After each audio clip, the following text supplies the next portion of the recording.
So you may have seen we recently published our paid media marketing report for home and garden brands. Here it is. And in today's episode of T.E A Talks, Darren and I are going to share with you 5 key takeaways that you absolutely need to know about. Let's get into it.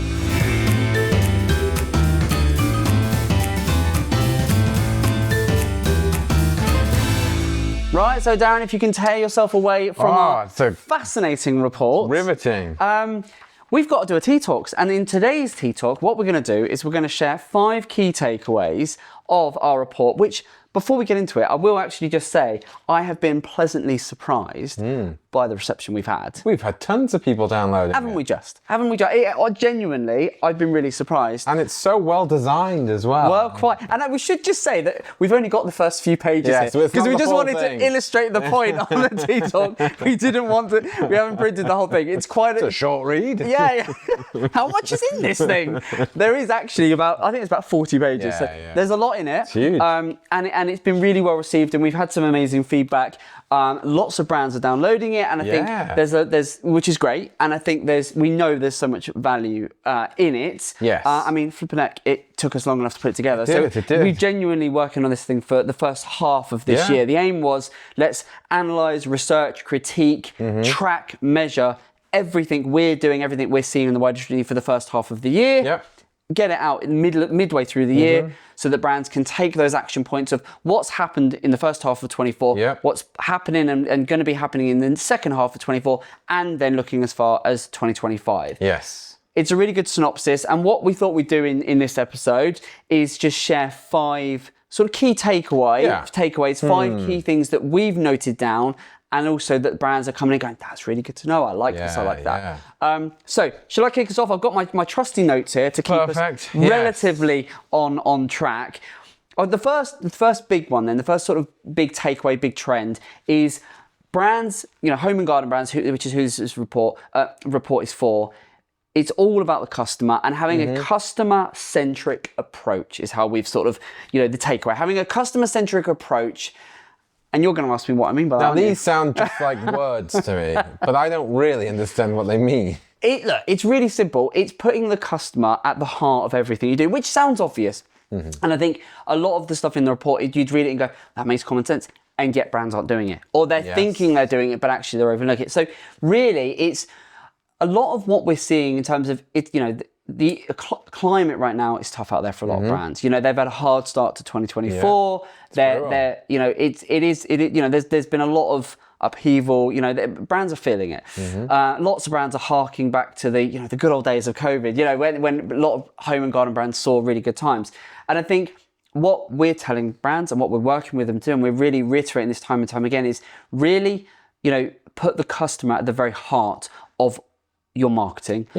Of what you're trying to do, and make sure that regardless of channel, regardless of platform, regardless of product, or what you are doing and how you are marketing yourself, really, put the customer basically at the heart of that. Think about them, think about their pain points, think about the product or service you provide and how it services that.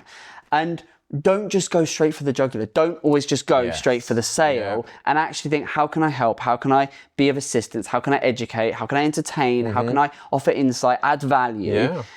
And doing those basics, those simple things, and just being mindful of that continually is such an easy thing to do when you say it, but actually executing that and doing it with consistency. Yes, and I think a really good example of that is what we're doing right now. Because we could very easily go out and just go, we sell paid ads, we do it for you, we do it for you. But what do our customers want? They want to understand what we do. They want to understand how they can better sell or better expand their business. And what we do is we take that pain point, we go with the customer-centric approach, and we don't just go out with a hard sell.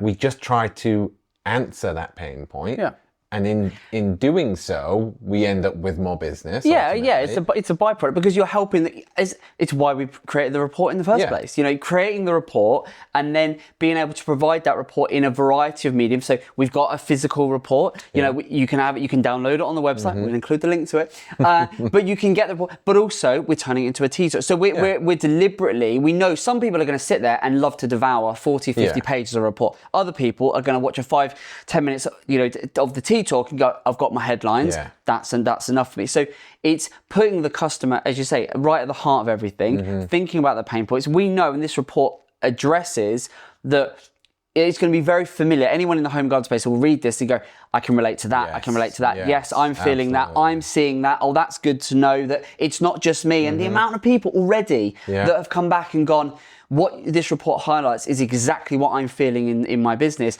And it's so refreshing to know it's not just me. Because there are so many common trends as well that we see. Well, you hear me on the phone every time. And I'm having the same conversation with the same pain points and the same. And again, so regardless of, as you say, what the product or your service is you're marketing, if you can it's really just, the first point is really just a reminder of just remember who you're doing this for and remember that any and all of your marketing activities make it about the customer, not about the sale. You will get the sale if you focus on the pain point for the customer and the genuine value you provide and stop focusing on the sale. But the temptation is, particularly when times get tight, budgets are pushed, is we've got to get the sale, we've got to get the sale, we've got to get it. And it just becomes, I just need to sell. But actually, if you step back and go, we'll get the sale, right? Like as you say with all of our content, we're not focused on the sale. We're not hammering the phones or sending loads of them, go, work with us. We're not doing that. We don't put anything that we do behind a paywall or say, we'll tell you if you work with us. Exactly. We'll give you the report if you sign on with us. Exactly. It's just value. And then, of course, you're top of mind. And then people go, actually, I like you. I want to work with you. And it's that. And I think that really simple, but really effective. Absolutely. So, moving on to the next one. How about omni-channel approach? An omni-channel approach. What's an omni-channel approach, Darren? Well, this is my area of expertise, of course. Of course, yeah. No, what we mean by an omni-channel approach, and this is very topical, and I jest, but you've genuinely heard me say this so many times about, brands that are very mindful of the customer. Any customer these days is going to be both online and offline, right? Very rarely, for most of the clients that we work with, the customer, there's a few exceptions if they're just e-commerce, but for the most part, the sorts of products that we market, most customers are going to have a combination of, they're going to be online, they're going to maybe start their research online, then they're going to be going in store, then they're going to be doing, and so they're going to be interacting across different platforms. They might be on Google 1 minute, then they're on social, then they're up on TikTok, then they're in the store, then they're back online doing comparison, then they're here, then they're there. So when it comes to your, one of the key takeaways, it's really just be aware that the average customer is going to have 6, 8, 10 interactions with your brand on different platforms and different channels over X amount of days or weeks, depending on the product you're marketing, and being mindful of that. So not focusing all your effort just in one area. And it comes to mind because we've onboarded several new clients recently, and they have come to us and said, we just want more Google Ads, please. We're desperate for sales. We just want Google Ads. And the first point is we've gone, well, let's think about the customer. And then we've also followed it with, well, actually, let's look at how your customer interacts. And, if you're, for example, we've just onboarded a client that sells hot tubs. No one's buying a hot tub unless you physically go and sit in that thing. I should know. That's if you've seen our business. ads, I've sat in the hot tub. But no one's buying a hot tub unless you've gone and sat in it, right? And you just kind of, this is a bit of me. This feels nice. It would be a bit daring to buy a hot tub without doing that.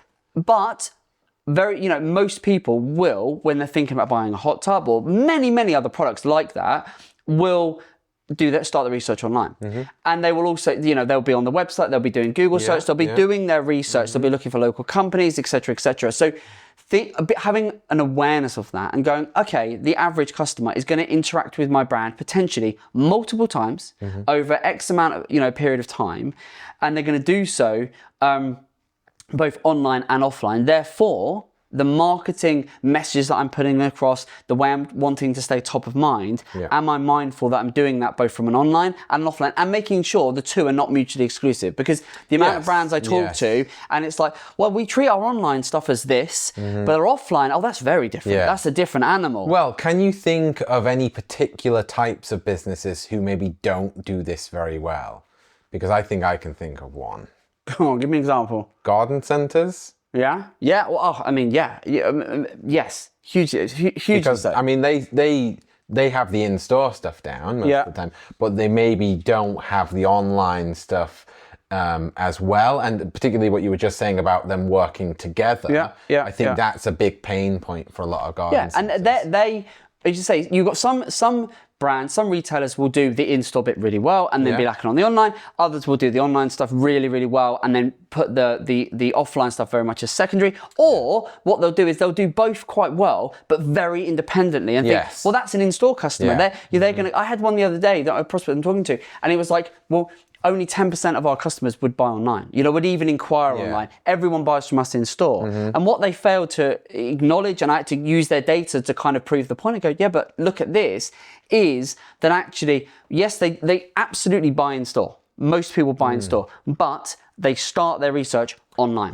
Therefore, what you are trying to, the pain points you're addressing, the marketing message you're trying to get across, even the offers you're running need to carry through. Well, because they'll never get to the store if they don't have that first part. And you've got to be visible. And that's why it's, I had one, they were like, oh, well, we've tried running Google Ads before and we've tried running it doesn't work. And I said, but actually, if someone is going on showing search intent, I'm looking for a product, I'm looking for a solution, I've got a problem, your product, your service is the problem, is the answer to my solution. You want to capture me when I am looking, and that they were this particular brand I was talking to, which again, home and garden product, were doing more meta stuff, and I said, but meta's fine, but there's no intent there. Therefore, you're just hoping to catch me at the right time and so on. But actually, if I raise my hand and said I'm interested, it's because I'm searching for it. Then the call to action needs to be to drive me to the store, because that's where the sales team can go to work, you're going to catch me, you're going to get me over the line. So just an omni-channel approach to your marketing, is another key takeaway. And again, we're just giving a snapshot. The report goes into way more depth and detail than we could ever do justice for. So the next one actually, I think, kind of leads into what we were just talking about. So we often talk a lot about acquiring customers. But it's almost as important, if not more important, to retain them, isn't it? Oh, yes. How long have we got? The whole retention versus acquisition, is such a hot topic. We've done various T.E.A Talks on this before, and we're talking about it constantly. You've got to go a long way to find any brand right now, as it stands right now, that is doing, is finding client acquisition easy. It's becoming more expensive to get a customer. Everything's becoming more competitive. The barriers to entry to launch a brand online, to start an e-commerce store, to take a product to market has never been easier. Therefore, the rate of competition, as long-term marketing strategies are becoming, well, by the very definition, they're long-term, brands are increasingly becoming impatient. They want that immediate gratification. They want wins and success and sales now. Therefore, they're jumping on the paid bandwagon, which means the price drives up. So because of all many moving factors, then you factor in the external, economy. We just had the election. All these external factors are going in. It's meaning that acquiring new customers, very, very hard to do, and becoming very expensive, more expensive than ever before. Therefore, a massive focus for us. We've seen this, recognize it, the report highlights it again and again and again. It talks about retention versus acquisition. And what we're seeing, and a big focus for us for the last 18 months, has been, we know acquisition is going to just increasingly get harder. It will plateau and it will then level off. And why does it get more expensive? Because there's more people bidding. So any kind of ad, Google ads, Meta ads, any Pinterest, TikTok, it's an auction. It's an online auction. So the more people bidding, right, the more people entering, putting a bid in, it's driving the price up, right? So the more people bidding, the more people the more expensive it gets. Sure. And that drives up the price. And then you've got to bid more to keep up. And you want to get those keywords because otherwise you're not going to get anyone coming to you. Of course, you want to gain that visibility. You need to gain that right. So you need to compete. But we're seeing, you know, an overarching trend we've seen is brands on average are having to spend 10% more than they did, say, a year ago just to maintain what they were getting last year. I see. So they're not investing 10% more to grow. No. They're investing 10% more just to maintain. The same. And how many brands can afford that when they're factoring, you know, squeezes on their margins and all of this good stuff? And this is and so we're seeing this across the board. Numerous products, businesses, brands, both large and small. Yes. And so in seeing that, what we've gone is, okay, well, we need to get a little bit more to offset that. Okay. We need to do a little bit better job with the customers we've already got. Yes. Therefore, and what we're asking, what are you doing? What's your retention strategy? How are you going to get, you know, that 0.5%, that 1% more in terms of people that are buying or that are, you know, returning, that are increasing their average basket value, all of those things, and just doing a better job with how we can get more from what we already have. And then a lot of it, a big part of the retention strategy is things that we don't even do as an agency, but we advise our clients. We say, look, you need to be all over your social media. You need to be all over your email marketing. You know, what does those strategies look like? Are you maximizing them? We had, you know, another brand that we were talking to, and they were so focused on Google ads and this, that, and the other. And we said, what's your email? And they were, oh, we're not doing it. Yeah. Sorry, what? You're not doing email marketing? I was like, this is not, I'm like, we don't do it, but you need to go and do it. Go and do your email marketing. And I said to them, how many emails? And they said, I don't know, I haven't got a clue. And then when I looked at it, they went, oh yeah, we've probably got about 10,000 email addresses from customers. I was like, I was like, what are you doing? And this brand was doing, what were they doing online? They were doing over £1 million online already, and no email marketing. That's insane. And they were like, oh, well, we just captured the data. She said we have an initial sequence when they first sign up, but then beyond those first 2 or 3, 4 emails, nothing. So you sign up, you might get an initial automation of like bang, bang, bang, but then you could have been on that list and you haven't heard from that brand in a year. I was like, you're sitting on a gold mine. I was like, this is crazy. Wow. Yeah. Amazing. Okay, so we're coming to the end now. Yep. We've got 2 more. We have. But I want to wrap them both together. Okay. Quick fire. Sure. So, hyper-personalization and authenticity and transparency. That's some big words there. I know. Yeah. There are. I opened my dictionary this morning. Yeah, clearly. So I think, look, when it comes to authenticity, transparency, and even hyper-personalization, I think all of those, if you were to group those, and again, the report goes into way more detail than I'm about to. Yes. But really, I think you could summarize all of it by just saying, and the customer these days wants a relationship with the brand more than just, it's less about the transaction now, really. And I know it gets a bit woo-woo and stuff like that, but really, the brands that are being most successful right now, because so much is being commoditized right now. So there's so much competition out there that as a brand, if you want to get that customer loyalty, if you want to increase the average order value, if you want to improve your LTV, so your lifetime value, I think one of the best ways you can do it is to build a relationship with with your customer, whether they've bought, whether they're the purchase or they've bought, and you're going to retarget them, you're going to stay top of mind and add value to them. How do you do that? Well, there's a myriad of ways that's beyond what we're going to cover in this T Talk, but you can download the report and get lots of ideas. So there you go. But there's lots of ways you can, personalize your marketing, both online and offline. Yeah. There's lots of ways that you can, build your authority and, really add value. And a huge amount of it comes down to the content. So what are you producing? It goes back to what we said at the start. What are you producing that is above and beyond, just trying to sell your product? Don't just be, as I've said a million times, don't just be that shop window. Well, it's sort of showing off your brand identity in a way. I mean, we've talked about it before, how there's UGC as in user generated content, but a big part of what's now coming up is more EGC, employee generated content. There are these brands, particularly on platforms like TikTok, who are getting loads of acquisition just from posting more personal videos. Yeah, it doesn't have to be, as you say, polished, and people want to see, because people buy from people. It's all the old marketing cliches. People buy from people, and big brand or small brand, if you can humanize your brand, if you can showcase, this is who we are, this is what we're about, this is what we do, this is what we love, that adds so much more value, and you just stay top of mind. lodged in the memory of the target customer beyond just, because if I'm buying a product, I might have you that's selling the product and I might have 10 others that are selling the product. But if I've got to know you or seen some of your stuff, or like people that watch this T.E.A Talks, there are a million other agencies out there, not quite, but there's a lot that do what we do. But how many of them are creating T.E.A Talks or creating a pod and doing the Uncut series to bring you behind the scenes? That is to show that this is who we are. This is what we're about. You might like us, you might not. Feel like they have that connection with us. And there is a statistic, actually, I don't know exactly off the top of my head, but there is a statistic that shows that a lot of people who watch YouTubers and people who do vlogs and things, they will feel a more personal connection with them than some of the people they know in real life. Wow. Because they feel like they've gone along with that journey, they know their story, they know a lot of them about them personally, because a lot of these people doing videos online do sort of give a lot of themselves to it. They give a lot of personal things away.